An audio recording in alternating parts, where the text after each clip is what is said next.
Hola, Hatika, and Andonis Remos. All is lost. Well, the good news is that there's one story that wasn't lost, and it was because someone stood up and they pulled it all together. The history of George C. Demeter. He was a very inspirational figure in Greek American history, and I'm so pleased to have in the studio his grandnephew, who has put together a presentation. Coincidentally, it was in concert, I think, right around the time of George Demeter Day, that was recognized at the State House. There was a presentation at the Meletios Center where Peter Senopoulos was there with Nick Chiotas to do this wonderful presentation that was brought by the daughters of Penelope. And we'll ask him all about it. But first, we want to just say, good morning, Peter. How are you? Good morning, Meleti. How are you? Wonderful, wonderful. So great to see you. How was it coming in this morning? Not bad. Not bad. Not bad. You never know with Boston traffic. Yeah, so that's I gave true. myself plenty of time. That's true. And we're here to talk about your granduncle George C. Demeter, and coincidentally, at the 100th anniversary of the Boston the chapter of the AHEPA. Yes. So I think this is a very timely thing. And with the marathon that just happened, well, I'll let you tell the story, Pete. Where should we start? It's difficult to where do we begin? George C. Demeter, he was my granduncle. He was my grandfather's younger brother, born in the late 1800s, 1893.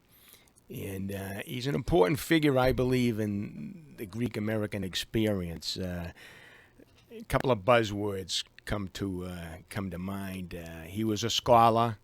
He was a World War I veteran. He was an organizer. Helped organize the AHEPA. He was a newspaper editor. He was a member of the Massachusetts legislature. Famous parliamentarian. An educator, professor at BU, Northeastern, and he was a marathon official Really? of the Boston Marathon. Yes. An official. Yeah. So this how long ago? The marathon's been around for probably 100 years. Well, longer than that. Longer than that. Well, thousands of years. Oh, that's true. Right. It all started in ancient Greece with the running of Philippides. Yes. Who told the Athenians that they were successful in the battle against the Persians, the Battle of Marathon. Right. We should mention that Nick Chiotas had written a book that was published. Yes, Nick Chiotas, he and I have been teaming up and telling the George Demeter story because it's entwined with the Boston Marathon. Nick Chiotas and Andy DeBillis co-authored a book. I believe it came out in 2000. It was Running with Philippides. And it's the story of the modern Greek Philippides, Stylianos Kyriakidis, who won the Boston Marathon, a miraculous run in 1946, at a time where Greece was really flat out. And that victory, he was the first fundraising runner in the Boston Marathon. And because he won that marathon, he was able to travel the country with my Uncle George and others, spreading the word of how desperate Greece was after World War II and after the Greek Civil War that ensued for several years after World War II. Right. Greece was and Yes. really needed this. It needed this victory to. And so your George Demeter was it's a grand uncle. He was my granduncle. Yeah, he's my mother's uncle. My mother's father was Uncle George's older brother. Right. And they came from Greece in 1904. Early immigrants. Early immigrants, yeah. My grandparents came in 1900, and they settled in Lowell, Massachusetts, and they worked in the textile mills. In the meantime, my grandfather Harry and his brother Pan, they left in 1900, and it was from the village of Tropia, which is halfway between Tripolis and Pyrgos in Arcadia. Right. And they went to Egypt to seek their fortune. And while in Egypt, Harry's brother Panos was killed in a train accident The family story was that he was robbed for his shoes, his brand new shoes that his parents had bought him for his new job, and he was robbed for his shoes and shoved in front of a train. Oh, yikes. Harry, Awful. Harry, in his late teens at the time, wrote to his parents, and they said, "Listen, why don't you come to the United States?" And so, undaunted, grieving for the loss of his brother, Harry went back to Greece and brought his younger brothers, George and Spear. And George was 13 years younger than his older brother Harry, my grandfather. I didn't know my grandfather, Harry Demeter, and he died when I was very young. But I do remember my Uncle George, who lived until I was 27 years old. Now, was George in the? Didn't your family have? They were in the food industry, restaurant business. Yeah. They my grandfather Harry came here in Boston and worked for the Hotel Westminster, which at one time was in Copley Square. And he worked in the restaurant. And he saved all his money. He lived in the kitchen, lit the fires in the morning for the restaurant. Worked 18 hours a day, and when he wasn't working, he would go to the Copley Square Library and study English. No kidding. He wanted to learn to be successful, and he became successful along with his brother Spear. And they bought a restaurant in Boston about 1906, 1907. And the family all moved. Remember, the grandparents initially went to Lowell. And by the way, George Demeter was one of 9. 9? Nine, Really? yes. Jeez. Yeah. Now, yeah. there was another George Demeter that was almost a contemporary. Right, George Demeter. Yeah, George Demeter. And by the way, Demeter, my uncle George Demeter, and my Demeter, my in-laws, my mother's maiden name, it was changed from Demetrakopoulos to Demeter. The other George Demeter, and there's a lot of confusion when I'm giving my presentations, that's George Demeter. He was a famous real estate developer and entrepreneur. Right. And his name was Papa Demetrio, and he shortened it to Demeter. Okay. But the George Demeter I'm speaking about today is a previous generation. Again, these Demeters were born in the late 1800s. Yeah. Do you know anything about your family's life back in Greece? Were they an affluent family that could, or were they? They were shopkeepers. Shopkeepers. Shopkeepers. And in that time in Greece, 1900, there was an economic, I don't know if I would call it a depression, but the economy wasn't doing well in Greece. Right. And there were problems in Asia Minor because of the breakup of the Ottoman Empire. Right. A lot of Greeks lived in Anatolia, and they were leaving because they were somewhat being oppressed. And there was more opportunity in the United States. You know, originally they all came over here thinking they would come here for a couple of years, send money back, but they would stay. You know, I've read some of your granduncle's writing, and it's so articulate. His English was so, I mean, I don't know about his spoken English, but his written English was better than mine. I was very impressed. A lot better than mine also. Yeah. He prided himself in speaking the English language very perfectly. Yeah. And in fact, his stock and trade as was a professor in teaching parliamentary procedure and rules and also oratory skills.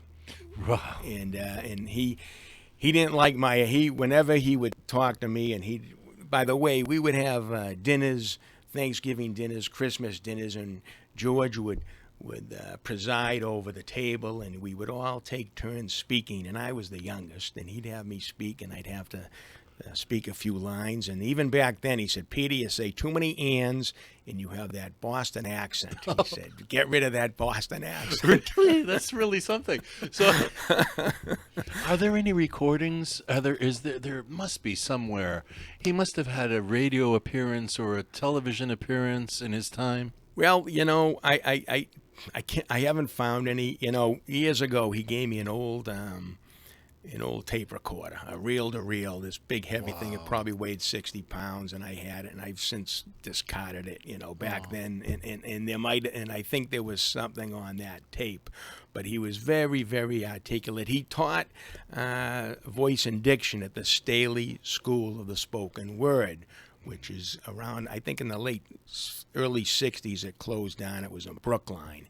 And a lot of local politicians and leaders in the community would go to this Staley College for finishing school. In other words, to teach them how to speak and how to conduct themselves in public. And he was and he took a lot of pride in doing that. Some of his students were John F. Kennedy, Morris Tobin, Joseph Kennedy Jr., and Albert Dapper O'Neill, Boston City Councilor. No kidding. Character, yeah. No kidding. Okay, I know we're jumping around and probably people's heads are spinning. For those of you that are just tuning in, our guest this morning is attorney Peter A. Senopoulos. He is a Boston native, and we're speaking about the life of his granduncle George C. Demeter. And what's interesting to me is that, Peter, you're a parliamentarian, and as was your uncle. So what does a parliamentarian do? Well, we help organize and lead groups of people to make a decision in a democratic manner. It's about Robert's Rules of Order, as example, and Demeter wrote two manuals, in fact, in 1959 and a second edition in 1969. It was Demeter's Rules of Parliamentary Law and Procedure. It was a very successful volume. It once rivaled Robert's Rules of Order in the East Coast. And as a parliamentarian, and speaking to other parliamentarians who study parliamentary procedure and its various nuances, virtually everybody agrees that you have to read Demeter's manual to understand Robert's Rules of Order. It presents the subject matter in a very layman's way, and Robert's Rules of Order will say, look, this is the order of the motions. These motions take precedence over others, A, B, C, D. George Demeter will actually say give you the reasons why they're in an order and give you the logic behind it so you can better synthesize it and remember it. Right. He understood that. He did. So, He did. so when he came to Boston, now I think I remember you telling me that he went to the Boston Latin School. He went to Boston Latin School, and that's, we had a little unique bond. We both went to Boston Latin School, and we would commiserate about how difficult that darn place was. And then we both became lawyers. And then in my later years, only about a dozen years ago, I followed his steps, giant steps, as a professional parliamentarian. And so are you attend regular meetings to officiate? Yes. I do a lot of charitable work. I would say 75% of my assignments are nonprofits, yacht clubs. I help out with the HEPA. Right. I'm a past president of the George Demeter unit of the National Association of Parliamentarians. I'm a member of the American College of Parliamentary Lawyers, the American Institute of Parliamentarians, and the National Association of Parliamentarians, and also a member of the Lee Demeter unit of the National Association of Parliamentarians in New York. And that's the Advanced Parliamentarians group, named after my uncle, my mother's brother, and he followed in George Demeter's steps. Really? His uncle. Jeez, Yes. yeah. That's quite a bit there. And is there a Hellenic lawyers group? A Greek? Yes, the Hellenic Bar Association. There is, which okay. we established in 1998. I was the second president and one of the founding members of that. Really? Yes, Jeez. So yeah. you take after your granduncle in this way that you're very involved with a lot of different things. I am not to the extent he was. Right. Let me tell you. What was it in him that said education and integration, learn English and integrate? What was it, do you think? Well, I think he got that from his older brother, who was his mentor. And I have George's, a lot of his documents. And his older brother was very successful, his brother Harry. And they owned, at one time, they had 2 restaurants and a hotel in Boston, the Hotel Minerva, located at the corner of Massachusetts Avenue and Huntington Avenue. Right.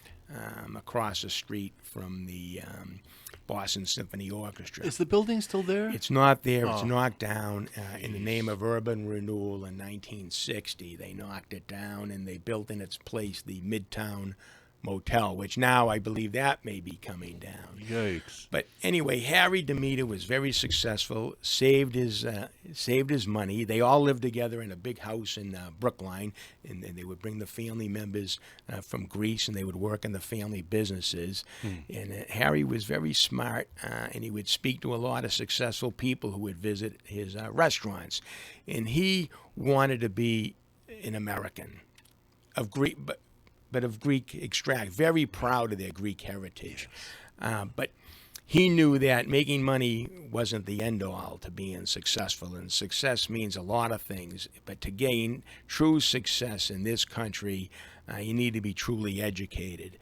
So they cherry-picked George, who was very good academically. They cherry-picked him and says, George, we're going to run the business. He says, you're going to go to school. And you're going to do something with your life. Do something, okay? Yeah. And so he did that, and he propelled, a lot of the Greek-American experience in this country. It was just amazing the things he did. So he goes to Boston Latin School, graduates. While at Latin School, he was the commander of the Boston Schoolboy Cadet Program. No kidding. For Boston Latin Leadership. School. Leadership. Right. Dressed up. I have pictures of him all dressed up in his commander's regalia, his uniform.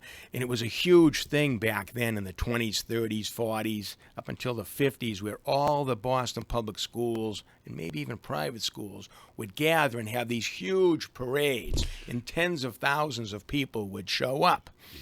Yeah. While at Latin School, he led the Boston Latin School cadet program, and they won that year. They were the prize winners. And he was so proud of that. He told me that gave him the confidence and leadership skills, and that really was his best accomplishment of his life. Really? It must have been. As a youngster. And he was also a prize declamation. Now, declamation is public speaking. Anybody who went to Boston Latin School knows that every marking term you'd have to get up in front of the class and memorize a prose and present it in front of your class. Then they would take the winners of the classroom contest, and they would have this huge contest in the auditorium that held about 2,000 students, and they would have the top 10 declaimers get up there and perform, and George Demeter was a routine winner of the declamation prize. So between his experience as commander of the Boston Latin School cadet program and as a prize declaimer, that gave him that confidence to lead. Right. And how, now, I would like to jump ahead just about maybe 10 years from that point. Yeah. How did he get involved with the AHEPA? Because didn't he attend the very first meetings of the AHEPA the year before he became president? First, he went to Harvard. After Boston Latin School, he went to Harvard. Oh, okay. And then he graduated from Harvard, and then he was getting involved with various groups, this Huntington Avenue Association. And by the way, he was very well respected. Remember, being a graduate of Boston Latin School and Harvard College, probably one of the earlier Greeks to graduate from those places. I can't think Don't of have anyone. proof of whether he was the first. Probably not, but amongst the first. While he was Harvard, I'm going to jump ahead a little. I have to give you a little background on this. While he was Harvard, World War I broke out. Oh, one or two? World War I. World War One. World War I broke out because he graduated from Boston Latin School in 1914. Oh. And he graduated from Harvard in 1918, but he got a special degree. It was actually 1919. It was a war degree. And a lot of the Harvard students joined this Harvard Ambulance Corps. Oh, Okay. tell us about that. That's interesting. You know how students define themselves when they're in college? They go backpacking in Europe, take some time off. Right. Well, these Harvard Law students and a lot of these Ivy League students, they joined this American Ambulance Corps established by this Mr. Norton. And instead of backpacking and freelancing in Europe, they joined this ambulance corps, and they served as ambulance drivers and stretcher bearers for the French Army. And then they converted, when the U.S. got involved, they converted and became part of the United States Army, and George was the first sergeant. I know, based upon his Harvard military records, he joined the Army, and he attained the rank of a first sergeant, and he was involved in a lot of battles, the Marne, the Somme, Alsace, Belgian, Lorraine fronts, saw a lot of action in World War I. He was gassed. He was a mustard gas survivor. And, he didn't talk much about his time in the military. He said, told me two things. Number one, that I can recall. Number one, he said it was more like driving a meat wagon, a butcher's wagon. He said it was terrible, bloody. And but he enjoyed visiting the female nurses in Paris at the hospitals. Right. Yeah. So he gets out of the war, and he comes home and back to Boston, and he started this Huntington Avenue Association. He was president of that for many years. And then he heard about the HEPA. Okay. And back in 1923, and he tells the story during the HEPA's 1000th meeting, which was chronicled in the Helena Chronicle. He wrote an article, and he got a knock at the door from the heads of the HEPA from Philadelphia at the time. They were started in Atlanta, Georgia, and they asked him if he would start a chapter in Boston, and he agreed to do so. But he asked the first thing, he says, well, do they follow rules? He says, do they have rules of order? Right. And they said, yes. And he says, well, then I'm in. So he founded, and he was the first president of the Athens chapter number 24 in Boston. Yeah. And then while he was president, he was also a supreme governor. And there were some problems with the HEPA in Philadelphia at the time. It was started in 1922 in Atlanta, and there's a reason why they started. Growing pains. Growing pains. These things happen, right? Yeah. So he jumped in, and did he have a family? Yeah. No children. No children. We were his family. Yeah. His nieces and nephews and brothers and sisters. We were his family. Never had any children. Yeah. Oftentimes, highly successful people, put everything into their work. He was a busy guy. Yeah. Busy guy. And he traveled a lot with the HEPA, and then he was elected as a Massachusetts state legislature. Oh, okay. Right. In 1930. And he must have been one of the first. He was, according to his notes, he was the first Greek American elected to the Massachusetts legislature. Yeah. 1930. And in fact, he says he was the first Greek American elected to any state legislature in the country. That's according to his notes, and I can find nothing to the contrary. Right. And he was a state rep from Back Bay, where the hotel was located on Huntington Avenue. How about that? Which happens to be the ending of the Boston Marathon, the finish line. Right. Now, he was responsible for bringing over Kyriakidis, wasn't he? Yes. Was that financial sponsorship or? Well, both. Both, yeah. Both. George, while he was a state rep, he initiated the crown. And he used to provide the wreaths to the winners of the Boston Marathon. He would give them a wreath and a medal. And if you take a look at the old documentaries about the Boston Marathon, you'll see George Demeter coming out at the end and crowning the wreath on the winners, which was the ancient Greek tradition. You have to understand, he wanted to be an American, but he cherished his Hellenic heritage. In fact, his notes, which I can show you, he talks about the ancient Greeks and how we're ancestors of the ancient Greeks, the birthplace of democracy and things like that. So he crowned the winners of the Boston Marathon for 16 years until 1946. That was his last crowning. Uh-huh. And Was the tradition interrupted at that point, or did it continue? Do you it know? continued It after continued. 1946. It did. Yeah, Okay. it continued, but 1946, that was the race that Stelianos Kiriakidis won. And it became an international race after that. And it was such a big deal that it was, that people wanted to step in, and the mayors and the governors would crown the winners from that date forward. Now, as a historian, I'm going to switch gears a little bit to, I want to ask you how you pull the stories together, where you did, what was it like doing the research and discovering things? Because I would imagine it was a mix of records that you could find in public, but also things that you had in the family, in your extended family. People must have given you things and said, here's this journal, here's this, here's that. Right. Yeah. Several sources. One was, through personal knowledge. I knew him. You knew him. Again, right. In He fact, passed away when? You say he born? passed away in 83, 83. soon after I passed the bar. He lived 90 years old. Yeah, 90 years old. So he saw you become a lawyer. So we would have a lot of discussions. So my sources were from personal knowledge and family history handed down. But being an attorney, and before I'm going to say something in public, I like to confirm things. Right. You see, so I would do a duplicate search just to confirm that, wait a minute, I heard that, but is that true? And sure enough, I found all those photographs of him crowning the winners to the marathon.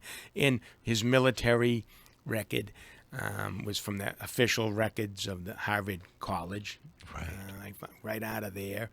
That's why I can't confirm the fact that he went early on with the Canadians. We had heard that he left with the Canadians about 6 months early, but I couldn't find anything, and he never wrote about that. From his personal notes. Okay. In fact, this past fall, I have a cousin, Chris Demeter. He lives in Washington, D.C. His father, Judge Harry Demeter, Jr., my uncle, he was the executive of George Demeter's estates. In this fall, my cousin had to attend to a funeral of a friend of his. And he says, but he stayed at my house, and he brought 2 boxes of George Demeter's records. We went through them, and I copied some. Oh, it's so exciting. And that's when I found all these things about the AHEPA, starting to dig in about the AHEPA and the 100th anniversary. I found quite a few things. He basically rescued the AHEPA back in 1924, in its fledgling years. He went down to the headquarters, and they held a hearing, and the president was removed, and they were so impressed with George's performance that they elected him as the supreme president to continue the 6 months of the remaining term. And let's see, so he must have been about 30 years old at that time? Yeah, about 30 years old. Look at that. About 30 years old. And so here he was, a Harvard graduate, Latin school graduate, lawyer, walking into this room with these AHEPANs, filing these articles of impeachment. And then while he was supreme president, I learned that he helped move them from Atlanta to Philadelphia, then Philadelphia to Washington. And during his 6 months administration, they visited the President of the United States, Calvin Coolidge, who was a governor from Massachusetts. And they were the first non-military organization, first civilian organization to lay a wreath at the tomb of the unknown soldier, the newly created Tomb of the Unknown Soldier. Look at that. Was erected after World War I. A tradition that's still going on today. I have those photographs. So there's many firsts here. Yeah, so first. And it's amazing that his papers survived now over 100 years old now, because they go back even further. Yeah. What about artifacts? Could anyone go somewhere and see one of the old wreaths or something like that? Well, they're coming up with the marathon history. They're building a museum in Hopkinton, I believe, and they're looking for some artifacts. Oh. I do have a medal. My cousin actually has a medal that he received. He received in 1937. He received from the Republic of Greece a medal, the Order of the Redeemer. It's the highest honor given to by the Republic of Greece, and for his meritorious service to the Republic of Greece and promoting Hellenism in the United States. So they knew what was going on. There was in those years. Imagine that. Yeah. So I know we're jumping around, but just in the interest of time, we want to let people know that you have put together a presentation. You have collected this history, you've studied it, you've described it, and you have a wonderful presentation. And would you go out and give that presentation if you were Sure. asked? You Sure. would? If you can Yeah. get 25 people together, I'll. I think Oh. we can. I think we can. And how should they contact you? Should they contact me and I can Well, come? they can contact you if they can. They can contact me directly. My email address is p.senopoulos. Right. Most of your audience can probably figure out how to spell that. Yeah. p.senopoulos, Senopoulos at outlook.com. At outlook.com.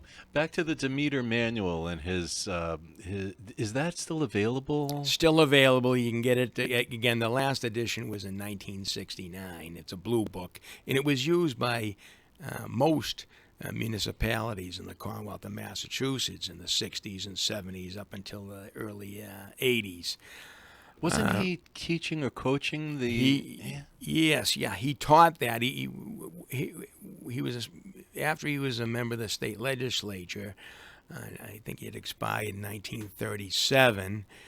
He stayed on as with the Mass Legislature as an instructor in the rules of order and the procedures of the Massachusetts legislature. Yes. That I'm getting chills hearing about it. Yeah. You know, and it's really something that you've pulled together his history because it's a deep history and it's not just one thing, and that's why it makes it very hard to condense. But if you have the opportunity, I'm speaking now to the audience, if you have the opportunity to hear the full story and attend one of Peter's talks, because I have a feeling that after this radio program you'll be getting some phone calls. I hope so. And why is it important? Why did you entitle your presentation George C. Demeter, an American Trailblazer? Why a trailblazer? Well, because he blazed the trails for those that followed. He set the tone. He did. Set by an example. Right. You know, military service, service to his Commonwealth as a legislature, resurrecting the ancient tradition of crowning the winners of the Boston Marathon. And they used that crown in many marathons throughout the country. It's incredible. He was also in urine media. He was an editor of the Hellenic World. I mean, I could go on and on and Let's mention on. the Hellenic world. This is fascinating too because we know about the Hellenic Chronicle, Right. and but before the Hellenic Chronicle, It was the Hellenic World newspaper. I believe it was the first mostly English speaking English language newspaper in the country. It's survived maybe a half a dozen years in the mid 30s to the mid 40s, and it was the predecessor to the Hellenic Chronicle. look at that, right here, published right here out of Boston. Right. Is that something? Does your family have any paper editions of that? We don't. Yeah. I might have one or two articles from there. I think you actually found the resource at I the did. Archivos Library, and I'm gonna We're go gonna- down there one day and start digging in. Yeah, it would be great. It would be wonderful to digify them. It's on microfilm. We don't know really how much is there. But I bet you chronicled a lot of information. You know, I really wish. It's funny because not a lot of our Greek American history is written. And one of the problems is if you just go into a school like the Hellenic American Academy and you asked, what are you teaching of Greek American history? Well, you said a word now that is a little confusing, American. See, it's the Greek history, and we're teaching all the ancient Right. stuff. Right. We have to start teaching this. This could be a chapter, if not, something in a course taught to students, so they would know about George Demeter. Absolutely. There's a tremendous amount of lack of information. You know, when I gave my talk at the Meletios Center last month, I showed a film, the NBC documentary that was hosted by Bob Costas after the 2004 Olympic Games in Greece. That was great. And it was about the Kyriakidis story. And I urge the members of your audience to look that up on YouTube.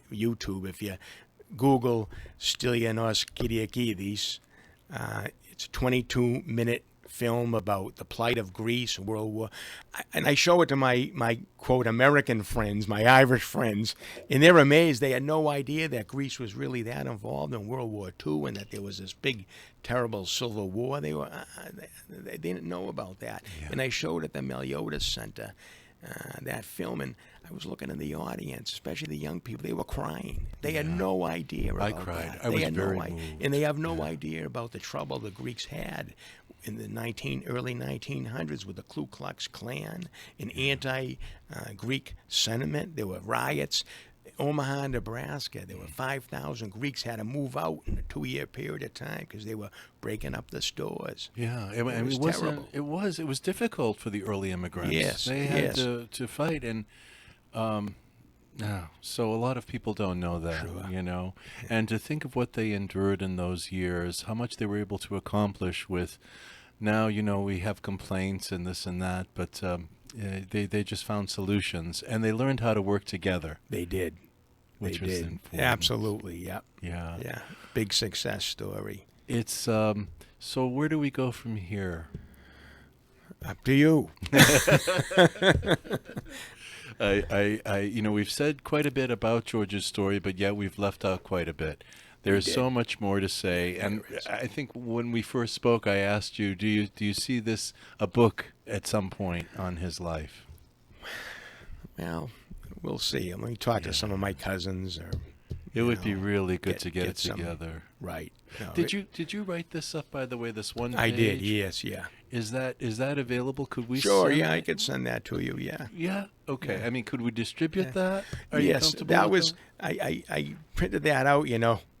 We didn't mention the second Wednesday in April is George Demeter Day in the Commonwealth, so we all march up to the State House. It's to Oh, I saw the pictures. yeah. Maybe from last year. I don't know if it was from this year or last year. yes, it's to commemorate his experience as a professional parliamentarian. It's second Wednesday in April by statute law in Massachusetts. So every year we go up there, and the governor issues a citation proclaiming the second Wednesday of April as George Demeter Day throughout the Commonwealth. That's so great. Yeah. That's so great. Well, I hope that by this time next year, or by April of next year, that we have 100 people that are marching with you out of pride, or standing out there out of pride, because this story is just so inspirational. I can't think of anything. It's one of the best stories that I've heard, and I have to thank you for not only pulling it together, but coming in and talking to our audience about it. Well, thank you. And I want to thank you for allowing me to appear on your show, for inviting me. And I want to thank you for your carrying the mantle through your work with the Greek cultural resources and Oh, gathering up all those documents. Because everybody's dying. They're dying off. And all these documents are probably being thrown in the trash. That's a sad thing. It's so true, Peter. It really is. It is. And people hear this. They're hearing it now, and they'll just go on and have a cup of coffee, or go on to their next email, and Yeah. well, but you got to get involved. And Yeah. it was interesting that there were calls to action in the years that your grand uncle was alive. He put out, and the Greek community put out calls to action. Why couldn't there be a call to action to preserve our heritage? Well, I think you're doing it right now. Thank you. Yeah, we'll do it together, Peter. You and me. We'll make it happen. You are tuned to Grecian Echoes here on WNTN 1550 AM in Cambridge, Needham, and Boston. We're streaming at WNTN1550am.com. Our guest this morning was attorney Peter A. Senopoulos, and he has put together the story of his grand uncle George C. Demeter, who lived from 1893 to 1983. And a wonderful story, very, very inspirational. I encourage you all to look further into it. And thank you again, Peter, for coming in. Thank you. Thank you.